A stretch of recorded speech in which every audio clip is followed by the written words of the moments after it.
Everyone's so excited and chatty this morning. Good morning and welcome to First Unitarian Universalist Church of Nashville. My name is Melanie Bresnan and I'm a member of this congregation.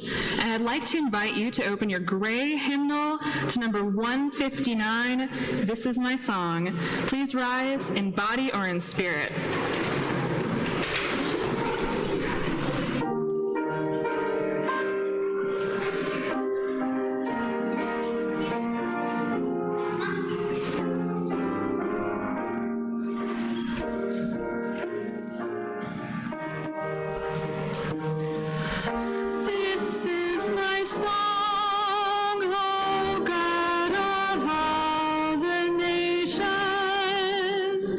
A song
Deconstructing witness.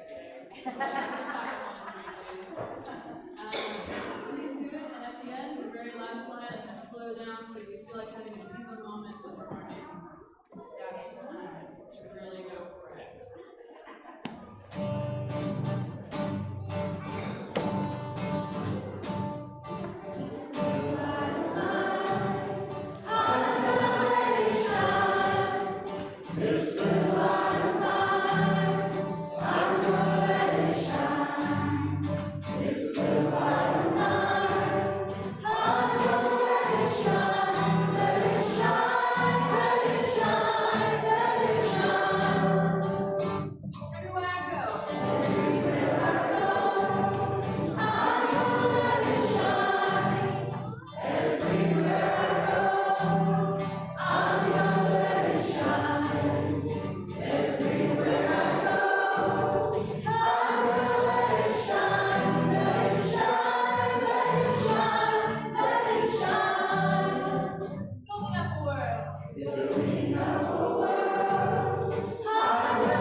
Morning.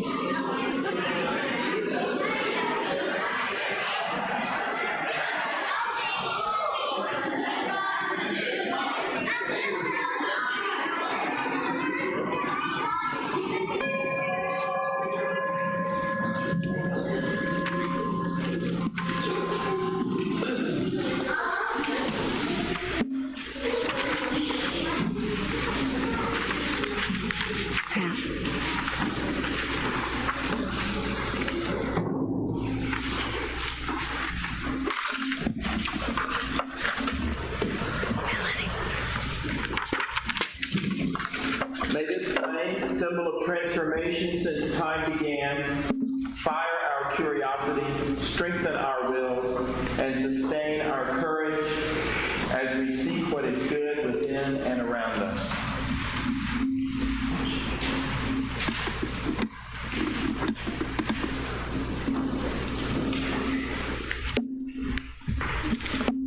Okay, before we have our opening words for worship, I'd like to introduce to you Elisabeth, and how do you say it, Micah, Elisabeth Micah Geschiere, who is serving us this year through April as a student intern during her second year of the Master of Divinity program at Vanderbilt Divinity School. You can read more about her in the order of service.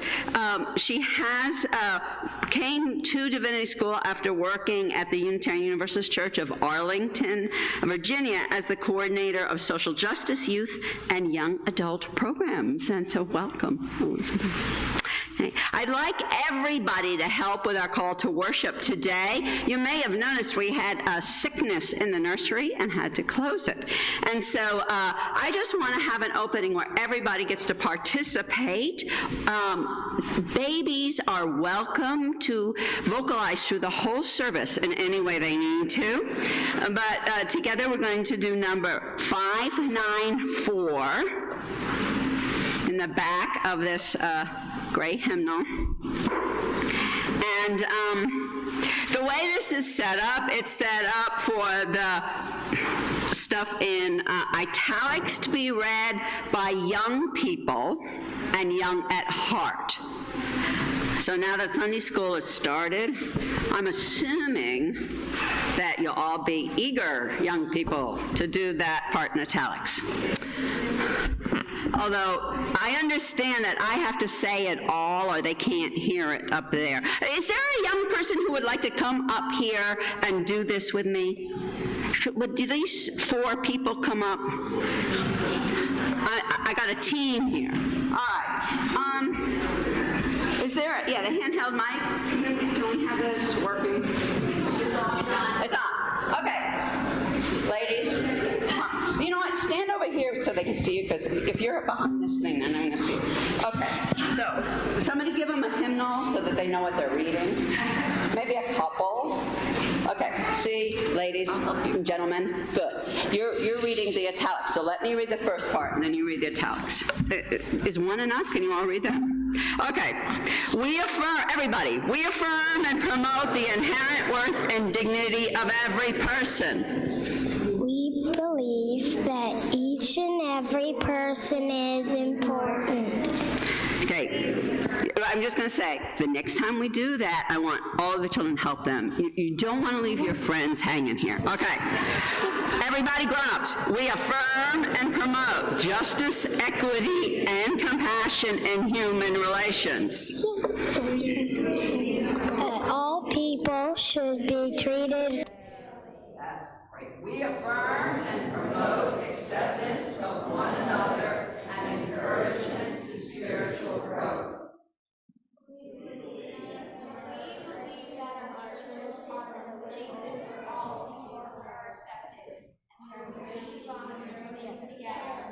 We affirm and promote a free and responsible search for truth and meaning.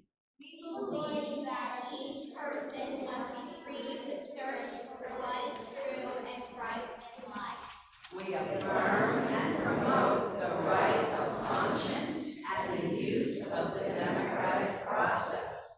We believe that all people should have a voice and a vote about the things which concern them.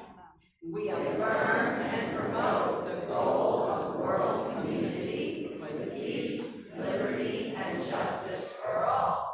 We believe that we should work for a peaceful, fair, and free world. We affirm and promote respect for the interdependent web of existence of which we are a part. We believe that we should take care of our planet Earth. Wow, that's the right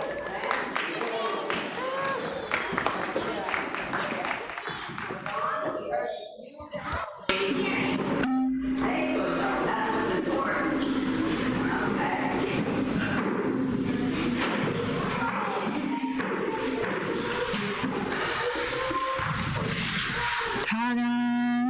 Okay.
Good morning. I'm Denise Gouch. I have the great pleasure and honor to be your Assistant Minister for Congregational Engagement. And one of the best parts of that job is that I get to work with new members. And so this morning, I, together with Gail Seavey, our lead minister, and Melinda Fish, who's representing the membership committee, she's one of its co-chairs, we have the pleasure of honoring those who have made a decision to join our congregation. And I want to refer you to the inside page of your order of service because there's part of this that we will need your help to make a covenant with our new members. New members, would you please join us on the platform?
Now,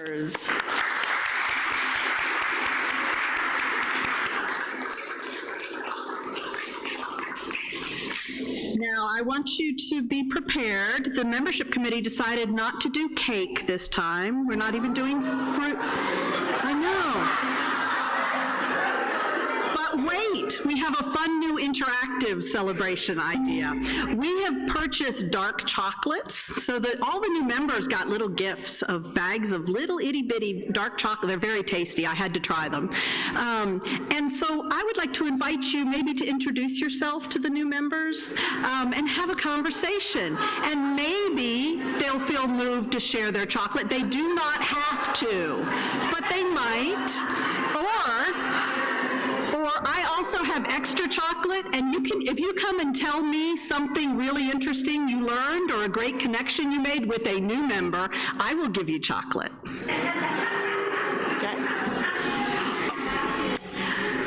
So, I want to thank you all for making each other feel welcome here in this sanctuary and in this church community. Every time you greet someone with a paper name tag or offer directions to someone who is looking lost or engage each other in conversation, you help create this community, and I am grateful for it. So, onward, and at this point, we will sing our young folks out to their classes, and we will use the hymn inside the back cover of the gray hymnal.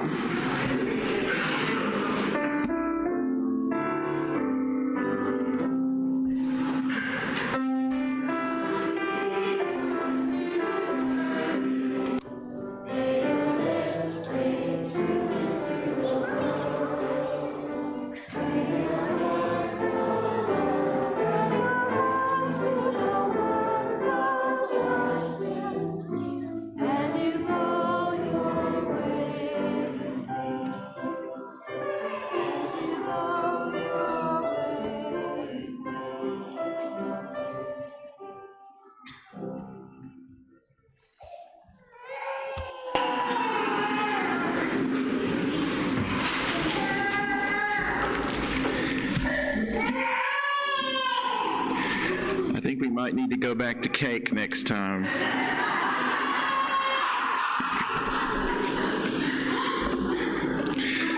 Good morning. My name is Hal Potts. I am a member of this congregation and also the president of the board. It is my pleasure to welcome you here in the sanctuary and those of you joining us online to worship this morning. In order to reach a wider community than those able to be physically present on Sunday morning, our services are live streamed on YouTube through Facebook. Joys and concerns are not live streamed or recorded. Before I continue, let me remind you to please silence your cell phones. As Unitarian Universalists, our spiritual paths vary, but in this congregation we have made a covenant together. We affirm our interdependence, celebrate our differences, and work for justice. We deepen our relationships as we create a compassionate, welcoming community, nurture spiritual growth, and act on our values in the broader world. I would like to extend a very special welcome to visitors worshiping with us this morning. We ask that you wear the paper name tags because it helps us recognize you as someone we would like to meet. If you are seeking a spiritual home, we hope that you may find it here. Whether you are new to Unitarian Universalism or visiting from another UU congregation, we invite you to stop by the welcoming table after the service to have your questions answered. People become members of this congregation by signing the membership book and supporting the church with their time and finances. If you are considering joining the church, please talk with our assistant minister, Denise Gouch. Following the service, we do hope that everyone will enjoy coffee and fellowship in the social area, where you will find information about current opportunities for engagement and reflection. There are many announcements in the weekly bulletin, which I hope you will take home and read, and I have been asked to highlight a couple of other announcements here. First, UU Nashville has just created a new environmental action team called ENACT. If you are concerned about the environment and want to do something about it, but are unsure about where to start, consider joining ENACT next Sunday, September 29th at 12:30 after the service in the fireside room to discuss issues and set our environmental agenda. We look forward to seeing you there. For more information, you can email enact@thefuun.org. That's ENACT. Seats are sold out for this Saturday's Coffee House Open Mic Night fundraising event, Stories from Our Lives. But you can purchase a $5 ticket in exchange for a link to the private live stream of the event, which you can watch live or anytime after the event. We have a stellar lineup you won't want to miss. If you cannot attend, donations are welcome.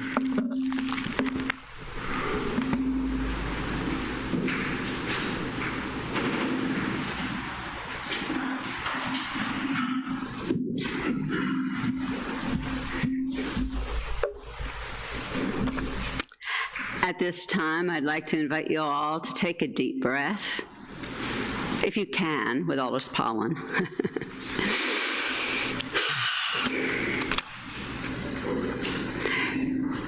Become more fully present to this sacred space, both inside and out, to this gathered community, and to yourself.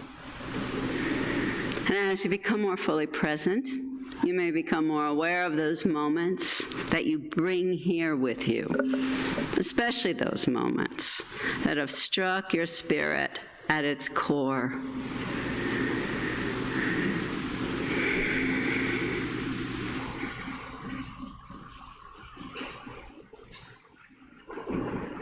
And if any of you have such a profound joy, concern, or sorrow you'd like to share with this gathered community, you're invited to do so. Our lay minister this morning, Gloria, will help you.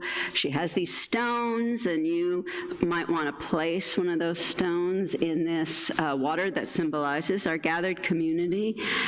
If you would like Gloria or me to read of that joy or concern, please write it out as legibly as possible on these yellow slips of paper and hand it to me when you place your stone in the water. Thank you.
This has been one of those weeks for people where there's been a lot of just... So I just want to invite everyone to join their hearts and minds in the spirit of prayer and hold the chaos of the world. Spirit of life and love. There has been so much joy, so much sorrow, so much confusion, so much anxiety swirling around. We see the young people gathering all over the world saying, stop, stop, stop, take care of this earth, take care of our future. We see people struggling with health care, going into health care bankruptcy, others getting different joyful and sorrowful diagnoses that their families and they struggle to hold. People getting sick, nurseries being closed. And yet, joyful weddings, joyful babies making joyful sounds. The children growing, back to school, enthused still for another few weeks. Spirit of life and love, may we feel those joys. This is the last full day of official summer. May we take in the heat and save it for other days when the colds come, with gratitude for all that is our life. Blessed be, and amen. At this time, our offering will be received. This is the last week that we are sharing the plate with Room in the Inn. You can read more about Room in the Inn, which our church is very involved with, in your order of service. And so please give generously, as you often do. I'm so grateful for your generosity. If you want to give online, there's instructions in your order of service, and those of you who are watching us online, just go to firstuunash.org/ways to give. Thank you so much.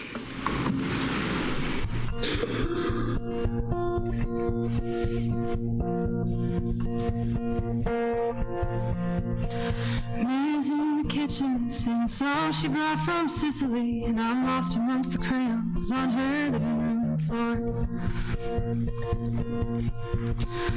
She talks about the good hard days while I paint dreams of Emily.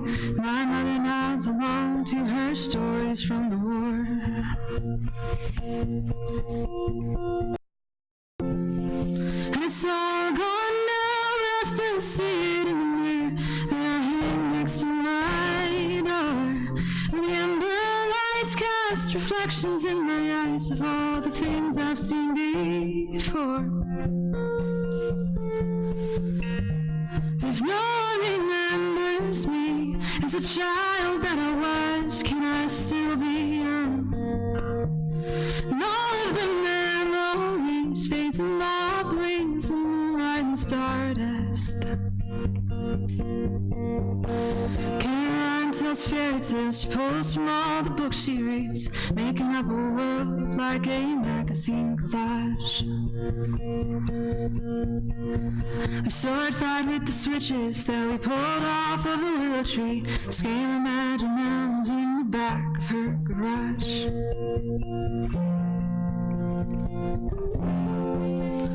It's all gone now, but I still feel it in the cold wind when it seeps under my door. When the winter sun sinks deep into the earth and stretches shadows on my floor. But if no one remembers me as a child that I was, can I still be young? And all of the memories fade to moth wings and moonlight and stardust. Moth wings and moonlight and stardust. Oh,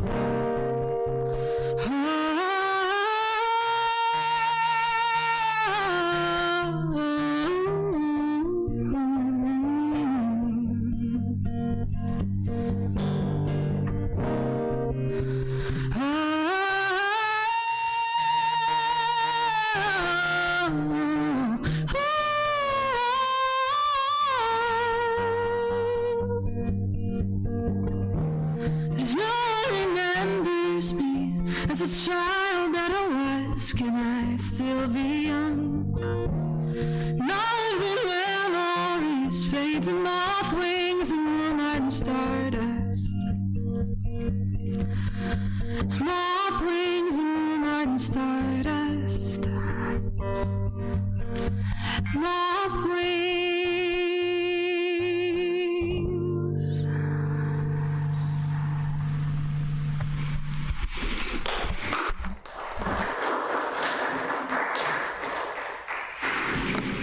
Thank you. The reading this morning comes from the book The Price of the Ticket by James Baldwin. James Baldwin was an American novelist, playwright, and activist who lived from 1924 to 87, and this piece was published in 85. The perspectives on racism and whiteness that Baldwin offered from his vantage point as a Black man in America, and specifically one who was born, raised, and came of age in Harlem, New York, and who also lived in France for much of his life, are, to say the least, incisively powerful. His truth-telling has greatly transformed my own perspective and vision, and it is an honor to share his words with you this morning. The idea of Black persons as property, for example, does not come from the mob. It is not a spontaneous idea. It does not come from the people who knew better, who thought nothing of intermarriage until they were penalized for it. This idea comes from the architects of the American state. These architects decided that the concept of property was more important, more real, than the possibilities of the human being. In the church I come from, which is not at all the same church to which white Americans belong, we were counseled from time to time to do our first works over. Though the church I come from and the church to which most Americans belong are both Christian churches, their relationship, due to those pragmatic decisions concerning property made by a Christian state long ago, cannot be said to involve or suggest the fellowship of Christians. We do not, therefore, share the same hope or speak the same language. To do your first works over again means to re-examine everything. Go back to where you started, or as far back as you can. Examine all of it. Travel your road again and tell the truth about it. Sing or shout or testify or keep it to yourself, but know whence you came. This is precisely what the generality of white Americans cannot afford to do. They do not know how to do it, as I must suppose. They come through Ellis Island, where Giorgio becomes Joe, Papa Vassilu becomes Palmer, Evangelos becomes Evans, Goldsmith becomes Smith or Gold, and Avakian becomes King. So with a painless change of name and in the twinkling of an eye, one becomes a white American. Later, in the midnight hour, the missing identity aches. One can neither assess nor overcome the storm of the Middle Passage. One is mysteriously shipwrecked forever in the great new world. The Irish Middle Passage, for but one example, was as foul as my own, and as dishonorable on the part of those responsible for it. But the Irish became white when they got here and began rising in the world, whereas I became Black and began sinking. The Irish, therefore, and thereafter, again, but for one example, had absolutely no choice but to make certain that I could not menace their safety or status or identity. And if I came too close, they could, with the consent of the governed, kill me. Which means that we can be friendly with each other anywhere in the world except Boston. What a monumental achievement on the part of those heroes who conquered the North American wilderness. The price the white American paid for his ticket was to become white, and in the main, nothing more than that, or, as he was to insist, nothing less. This incredibly limited, not to say dim-witted ambition has choked many a human being to death here. And this, I contend, is because the white American has never accepted the real reasons for his journey. I know very well that my ancestors had no desire to come to this place, but neither did the ancestors of the people who became white and who require of my captivity a song. They require of me a song less to celebrate my captivity than to justify their own.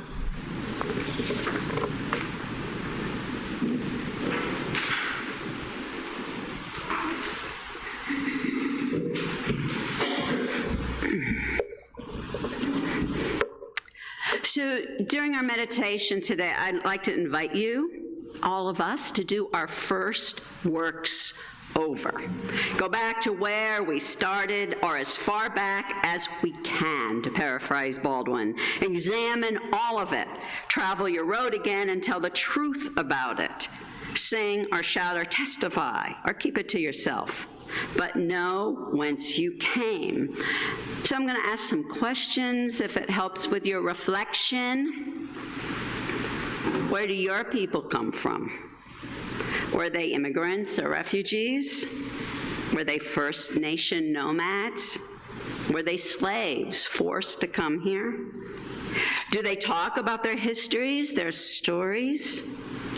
Do you have family genealogists taking DNA tests to find out who you are? Or have you traveled to discover your family's journeys across the world? With these questions, let us enter into a few moments of silence.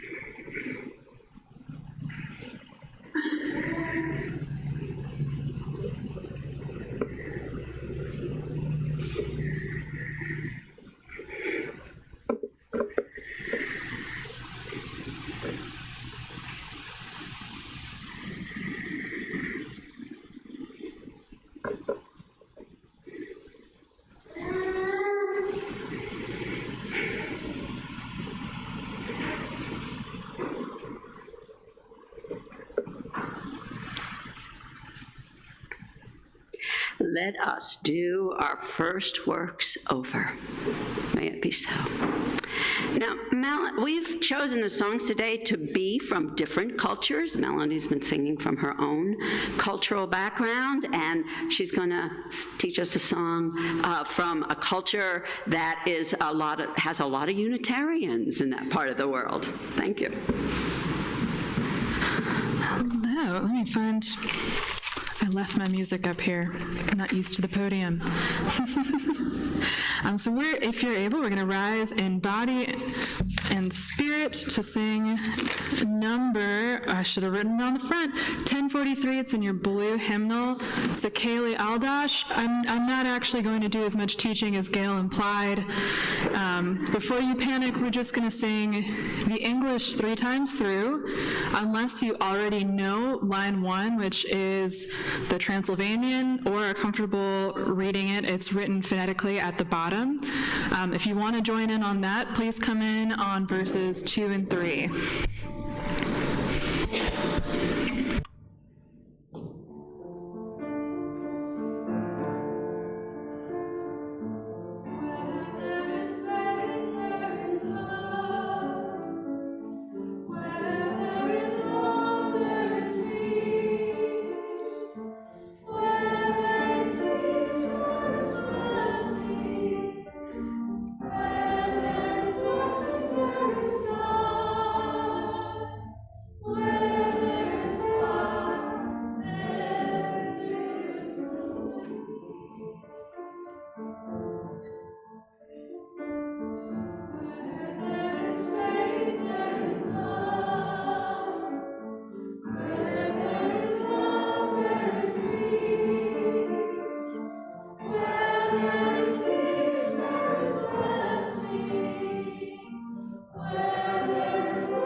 we are all indigenous to somewhere.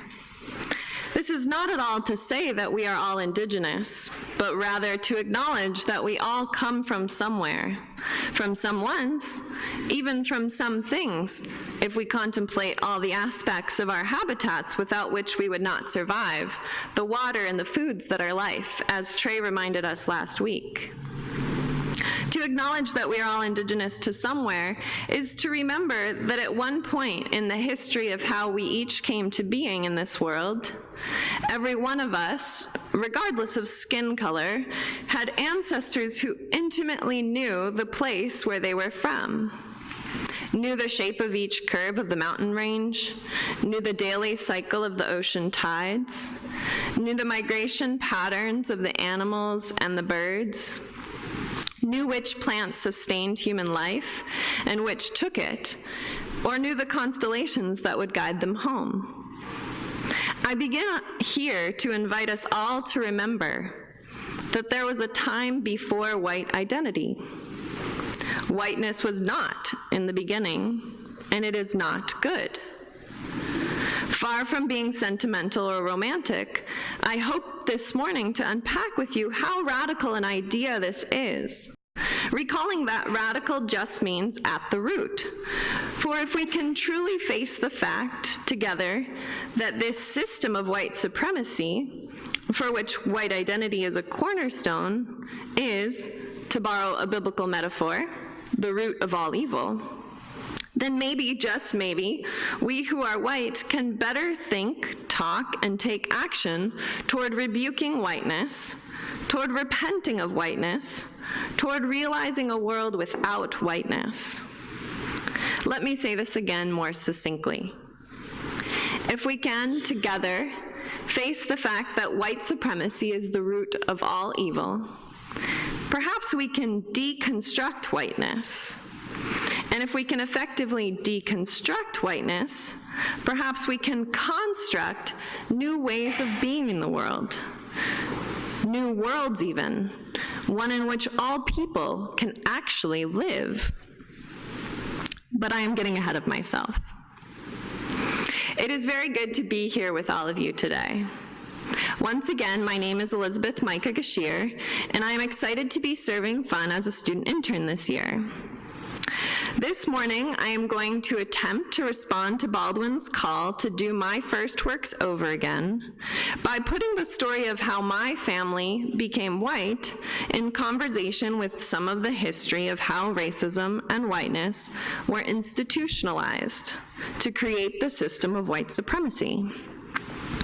For one of the other monumental achievements of white supremacy, in tandem with capitalism, has been to convince us that we are all only individuals.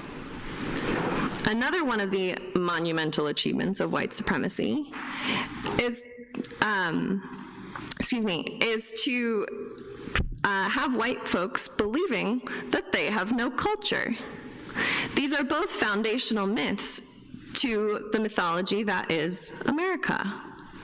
The reality is that our individual stories fit within a collective story, right? This is what Baldwin was talking about when he began by noting that the idea of Black people as property came not from individuals, but from the architects of the American state. So I'm gonna pause there and admit that's where my nice notes kind of end.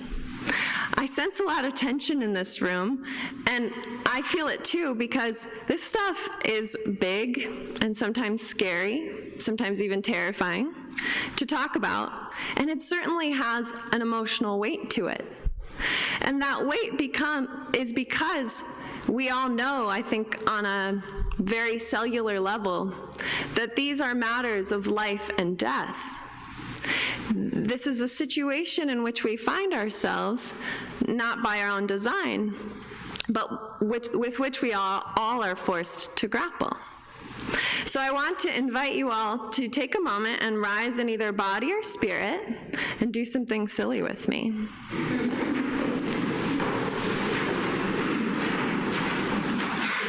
We're gonna wiggle for a moment. Are you ready?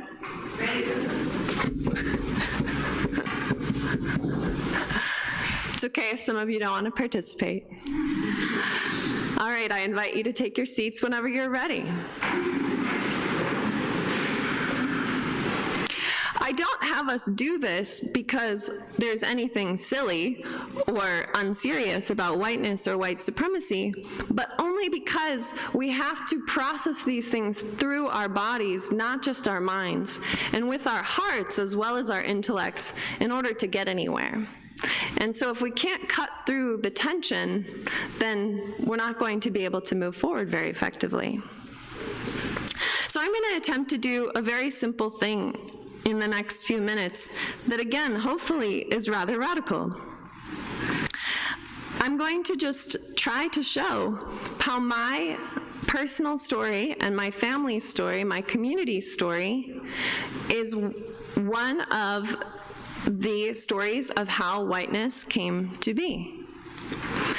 And in doing this, I will demonstrate that my individual history connects with this institutional history, and that I had a very, very unique cultural upbringing. So the story begins with the fact that I am Dutch and Christian Reformed. Instead of Halloween, the private Christian school I attended from kindergarten through 8th grade celebrated Reformation Day, encouraging all students and teachers to dress up as characters from the Bible. My father was a Christian Reformed minister throughout my entire upbringing, and the names Martin Luther, John Calvin, Jonathan Edwards, and John Piper were household names that I assumed everyone knew. My family went to church twice every Sunday and morning and evening, and when we were coming of age, we attended youth group on the weekdays. So my family is Dutch and Reformed on both sides, dating as far back as 1685 on my father's paternal side, and as far back as the mid-1800s on my father's maternal side, as well as my mother's paternal side, and as far back as the 1700s on my mother's maternal side. Now don't worry, this is not a genealogical reading. That could get quite boring. But I do want to tell various aspects of the story, so bear with me. First, I want to notice that the fact that I even know that this is when and where my ancestors come from is a privilege. For example, it is in contrast to folks of African descent who were brought here as slaves, who can therefore not trace their ancestry to a specific nation state. And as I remember when I bemoan the fact that my parents or grandparents didn't teach me Dutch, at least I know what the language of my ancestors is. For some people do not have that privilege. So that said, my story does begin 11 generations ago with my ancestors André Geschiere, I don't speak French, sorry, and Madeleine de Barcan. According to my cousin's research, the first evidence of them arriving in the Netherlands was found in the register books of the Walconian Church in a place called Maastricht in the Netherlands in 1685. By the way, my favorite joke about the language of Dutch is that if it doesn't have three in it, it's not a Dutch word. It makes my relatives laugh every time. So they were two of the 50,000 French Huguenots who fled north at that time to escape persecution by the Spanish Empire of the Protestant converts. One year later, we know that André and Madeleine moved further north and were naturalized as Dutch citizens in 1686 in Middelburg, the capital of the province of Zeeland, where my grandfather, known as Opa in Dutch, Jacobus Geschiere, would be born 9 generations later. So here's one opportunity to pause and reflect on how does my family history fit into the history of the world?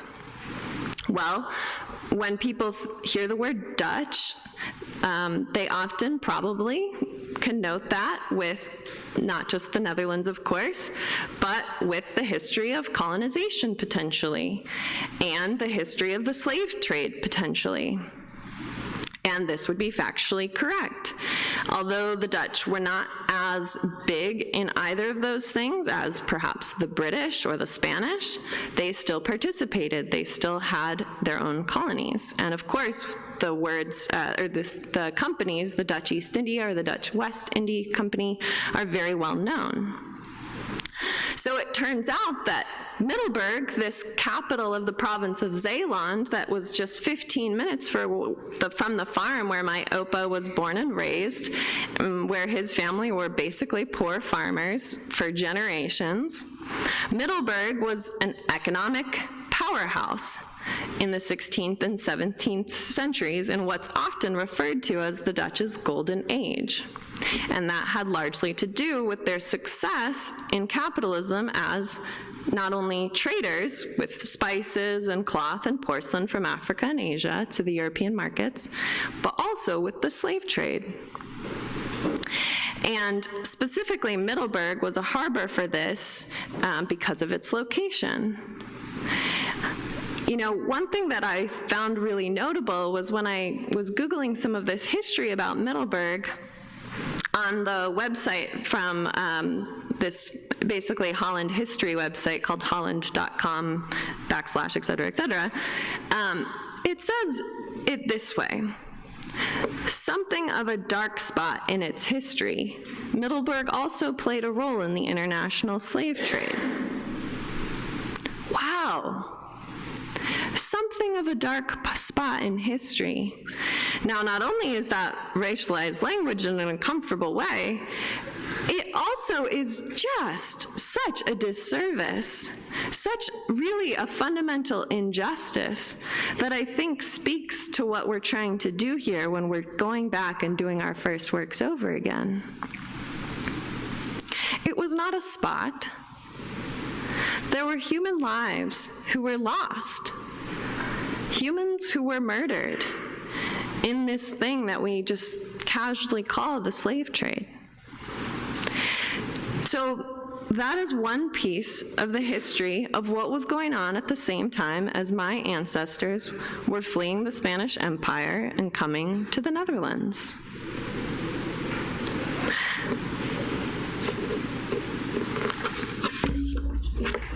So I'd like to fast forward to about 200 years later. Slavery was abolished in the Netherlands, and the slave trade was made illegal, I should note, in the 1830s, in contrast to the United States, which was obviously not until the 1860s.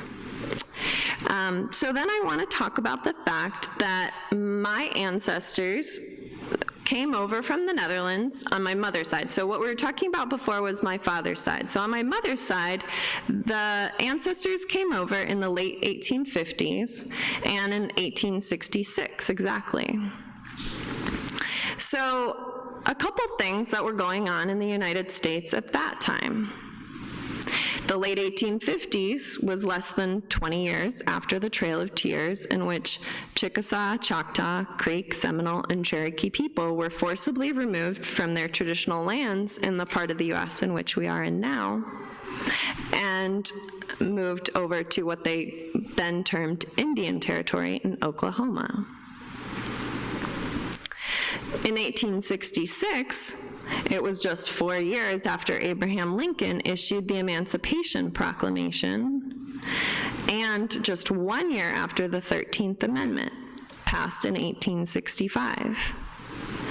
So again, as I was reflecting on this, the thought occurred to me,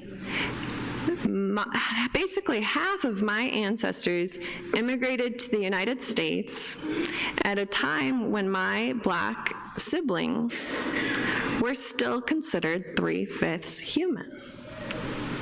It makes me want to cry just thinking about it.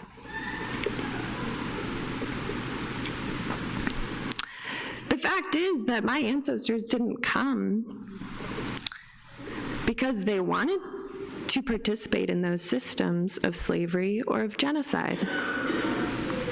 The fact is, they came because of a potato famine, and they came because of religious persecution. But when they arrived, eventually they assimilated, and they made choices. And sometimes those choices aligned them with whiteness and with white supremacy, knowingly or not.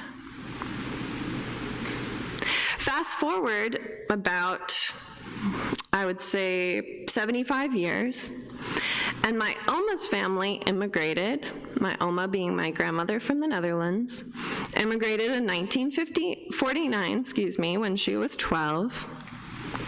And my grandfather immigrated by himself at the age of 20 when he was, in 1953.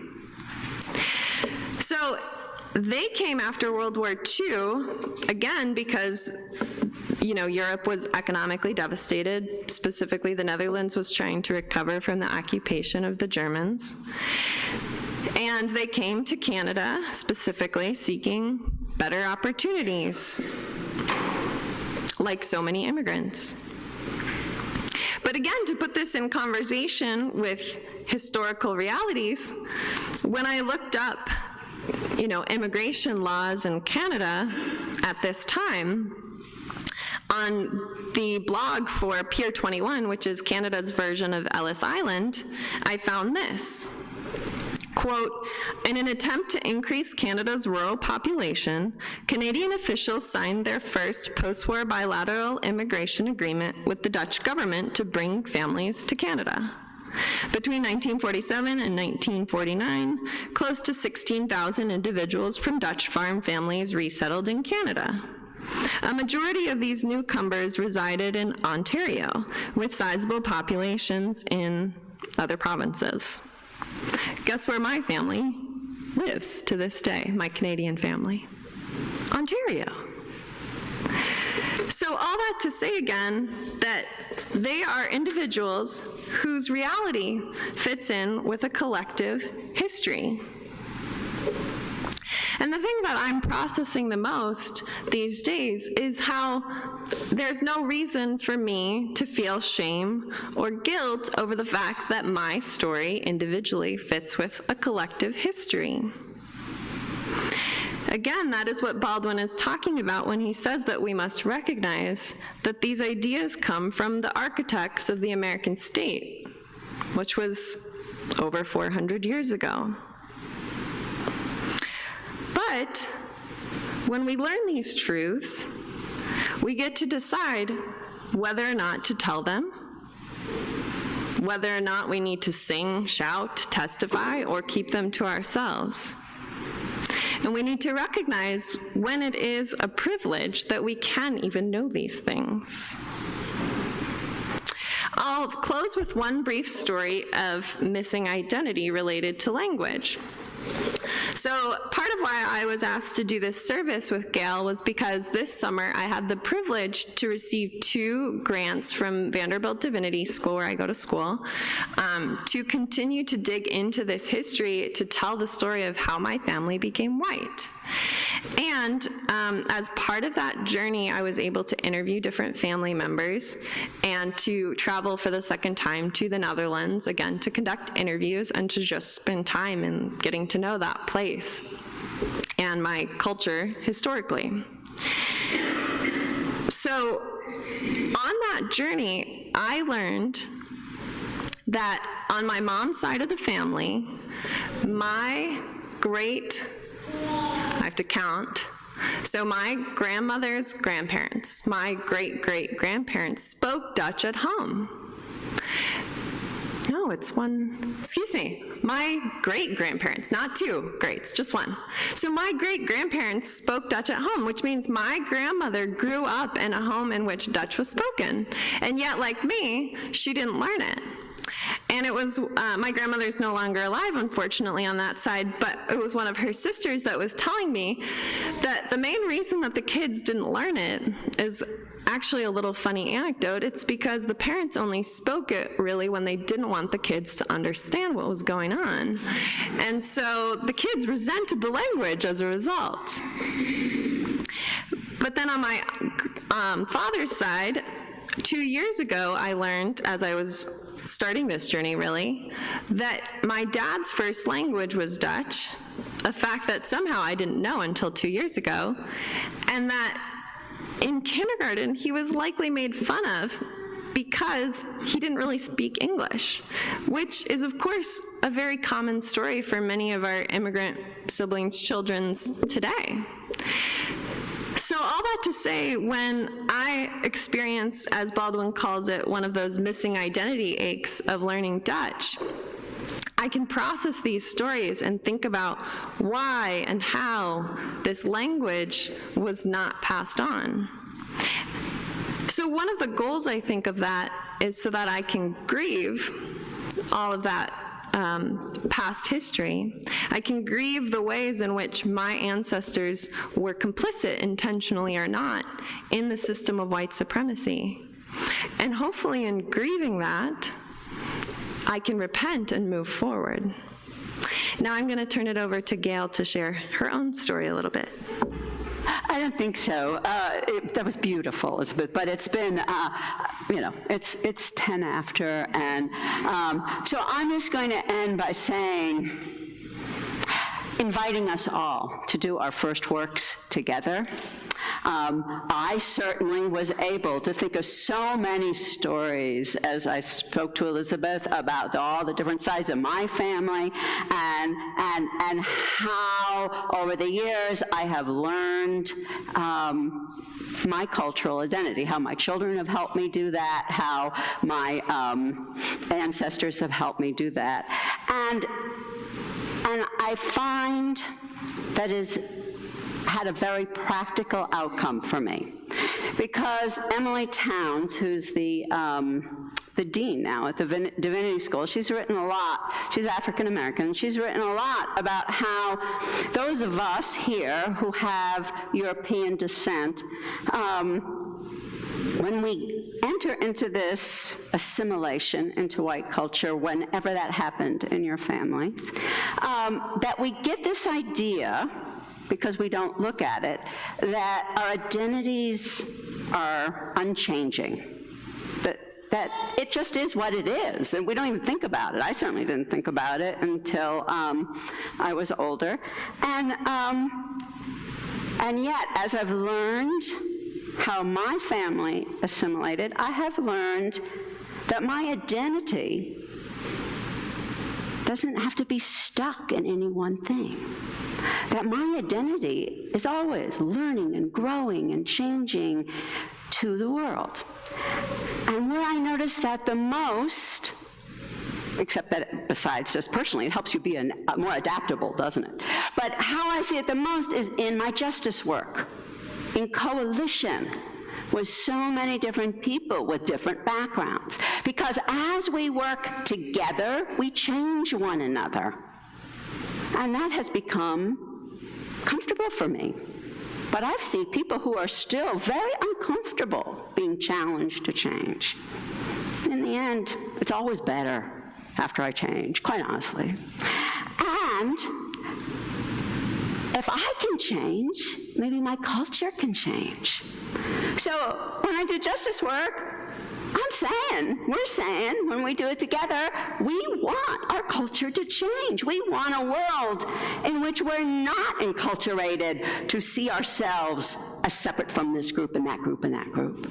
And so it gives me hope as we change together that we can envision a world without those barriers.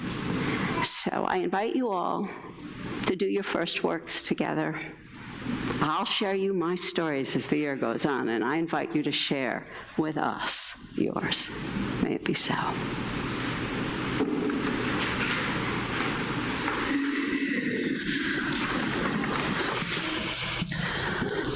Hello, please rise and body your spirit as you To join in singing our closing hymn, which is number 145 in the great hymnal called Strangers.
join me in the chalice extinguishing located at the bottom of the order of service.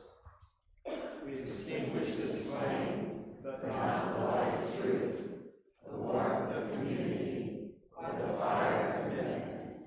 These we carry in our hearts until we are together again.